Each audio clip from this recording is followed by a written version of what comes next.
We are here with Pierre Thiam, the author of the new book, Senegal, which is appropriately about Senegalese cuisine. Thank you so much for being here. Thank you for inviting me. So, first of all, for those who are unfamiliar with Senegalese cuisine, what exactly goes into Senegalese cuisine and what should people expect when they're eating it?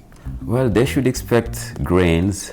Senegalese cuisine, most of the time you see rice in the plate, in the bowls, because the agriculture is big time in Senegal. They should expect seafood because Senegal is a coastal country as well. Right. It's like by the Atlantic Ocean. And they should also expect some ingredients that you would see in Southern cuisine, American Southern cuisine, such as okra, such as black-eyed peas, eggplants, watermelon, and you should expect freshness, fresh fruits, mangoes, and spiciness too, like Scotch bonnet. That is also something you could expect in Senegalese cuisine.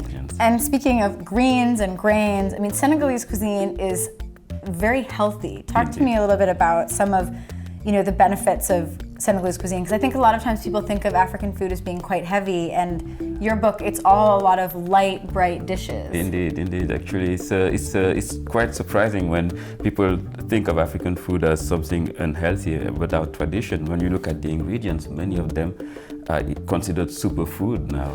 Moringa, we call it even never die in Senegal. That came from never die because it's just a great green for your longevity.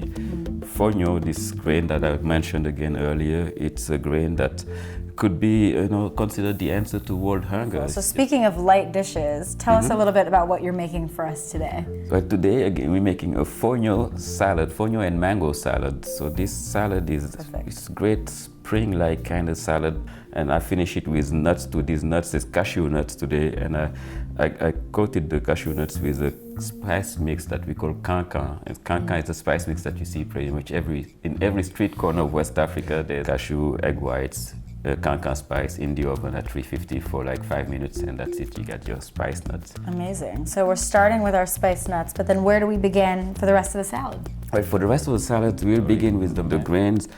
You see fonio, it looks like sand. To cook fonio is very simple. You wash the grain. Once you wash the grain, you just cook it in the same amount of water. So for 1 cup of fonio, 1 cup of water. Very simple. And easy to remember. Easy to remember. It's just, there's a saying in Mali, and they say fonio never embarrasses the cook. So that's just to tell you how easy it is to cook. So we'll cook it in water and in a pot. So let's say, okay. So what you do, you put the fonio and the water, and you bring it to a boil.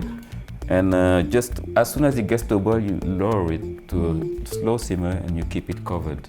And just 5 minutes, you can forget about it until the water is absorbed. And meanwhile, you can get your herbs ready. You chop them. You want them to be chopped fine, but you don't want to chop them to a point where you lose all the essence and the flavor of the greens. And for this, it seems like it's kind of a, you're eyeballing it. It's not an exact science of the amounts. How much approximately for the parsley? And the answer is you're eyeballing it, actually. This is the Senegalese way of cooking. Go for it, I like some people like their salads to be more about the grains, Okay, now it's coming to a boil. I can hear the boil. Stir it.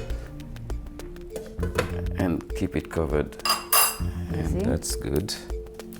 And how long should you expect the fonio to take? Until the water is absorbed, it'll take about 5-6 minutes, not that long. Great. I can chop some tomatoes. Take any tomatoes. You can just raw tomatoes. You can get, cherry tomatoes. You can just add them to this. And mango. Again, dice it. And is it important texturally for this salad to really get the small dice here? No. And now cucumber. But you could also peel it if you want. And you can peel it if you want, exactly. It's optional. I'm sensing a theme here. You can do whatever you want. You can do whatever you want. So for the dressing, very simple, fine as well. But, the basic way, lemon. When you're talking about creating a bright dish, not much better than that. Lemon or lime. Well, the salt, you want to add it now before adding the oil because you want it to dissolve into the juice. And freshly cracked pepper. You know, I like to have nice big bites. So I'm dissolving it now first. And once it's dissolved, I'm going to add my olive oil slowly. And I made this salad with palm oil as well. It's fine. It's beautiful actually. It comes up with a bright red. Meanwhile, I think my fonio is probably ready. Let's see what's going on in the back. There you go. The fonio is ready. Beautiful. All right, so we have our fonio, we have our dressing. Yep. And now we're going to put them together. Put it all together. Put it all together. Some fonio, some mangoes, some tomatoes, lots of colors. Yeah.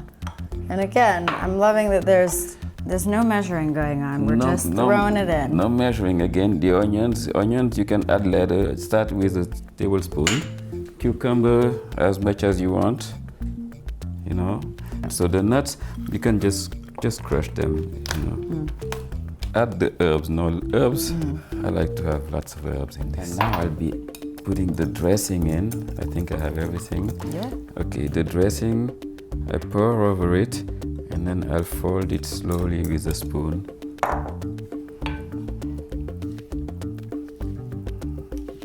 So our mango salad is ready. Okay. There's nothing left to do but taste it, right? I get the big spoon, huh? Yeah, you get a bigger spoon than me. Okay. It's light, it's bright. It makes me want to cook everything else from the book. That's wonderful. Well, Pierre, thank you so much for talking to us about your new book, Senegal, as well as showing us this super simple mango salad recipe.